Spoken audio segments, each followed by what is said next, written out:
এতদিন ব্রিগেড মানেই ছিল রাজনীতির গোলাবর্ষণ। রাত পোহালে সেই ব্রিগেডেই ধ্বনিত হতে চলেছে গীতার বাণী। মহাকাব্যের বর্ণনা অনুযায়ী কুরুক্ষেত্রের যুদ্ধ শুরুর আগে যেদিন শ্রীকৃষ্ণ অর্জুনকে তার উপদেশ বাণী শুনিয়েছিলেন, সেই দিনটি গীতার জন্মদিন বা গীতা জয়ন্তী হিসেবে পালিত হয়। লোকসভা ভোটের আগে এবার সেই অনুষ্ঠানই অনেক বড় আকারে হচ্ছে ব্রিগেডে, আর এ নিয়ে রাজনৈতিক চাপানোতরও চলছে সমানতালে। লক্ষ্যকণ্ঠে গীতা পাঠকে কেন্দ্র করে সনাতনীদের মধ্যে ব্যাপক জাগরণ হয়েছে এবং সফলতার চূড়ান্ত শিখরে গিয়ে এটা পৌঁছাবে। যে উদ্দেশ্য নিয়ে কর্মসূচি, ধর্ম রক্ষতি রক্ষিত, কিন্তু ধর্ম আগে, এই জাগরণটা বাংলায় দরকার ছিল। ধর্মাচরণ ব্যাপারটা আমার ব্যক্তিগত ব্যাপার। আমি যদি হঠাৎ সবাই একসঙ্গে লক্ষ লক্ষ কণ্ঠে গীতা পাঠ, লক্ষ লক্ষ কণ্ঠে কোরআন পাঠ, লক্ষ লক্ষ কণ্ঠে বাইবেল পাঠ, এইসব যদি হয় তাহলে আমার এটা আমার প্রাইভেট ব্যাপার, এটা ব্যক্তিগত ব্যাপার আমার ধর্মাচরণ।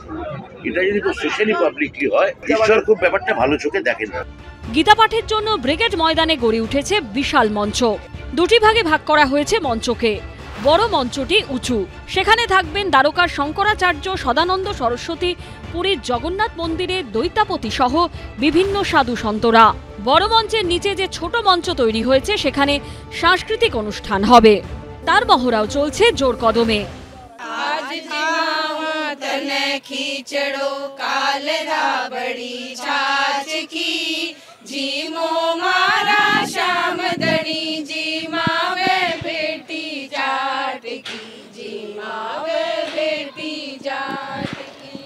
বাংলার সংস্কৃতির নানান উপস্থাপনা যেমন থাকবে মঞ্চে, তার পাশাপাশি এই ধরনের রাজস্থানী ভজন তাও থাকবে। আর এভাবেই গোটা দেশের একটা খণ্ডচিত্র যেন আগামীকাল উঠে আসবে এই ব্রিগেডের ময়দানে।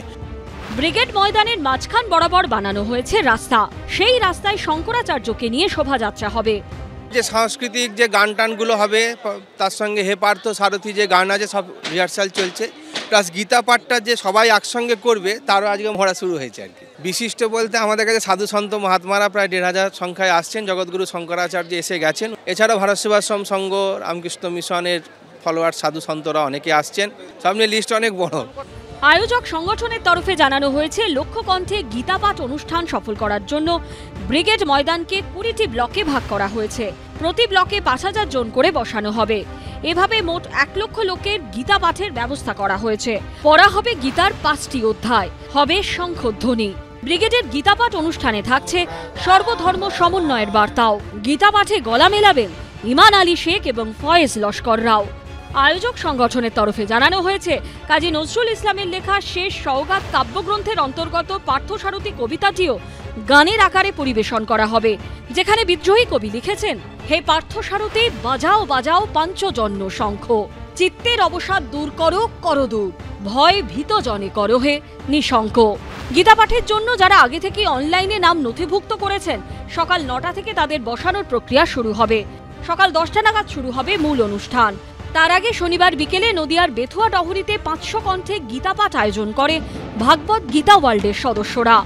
অন্যদিকে কলকাতার প্রাণকেন্দ্রে যখন গীতা পাঠ অনুষ্ঠানের প্রস্তুতি চলছে, তখন শহরেরই আরেক প্রান্তে দেখা গেছে এই ছবি। গীতা চণ্ডী নয়, মানবতার ধ্বনি উঠুক, এই স্লোগানকে সামনে রেখে কলেজ স্ট্রিট মোড়ে অবস্থান বিক্ষোভ করে কয়েকটি গণসংগঠনের যৌথ মঞ্চ। সঞ্চয় মিত্র, ঝিলম করঞ্জাই ও প্রদ্যুৎ সরকারের রিপোর্ট, এবিপি আনন্দ।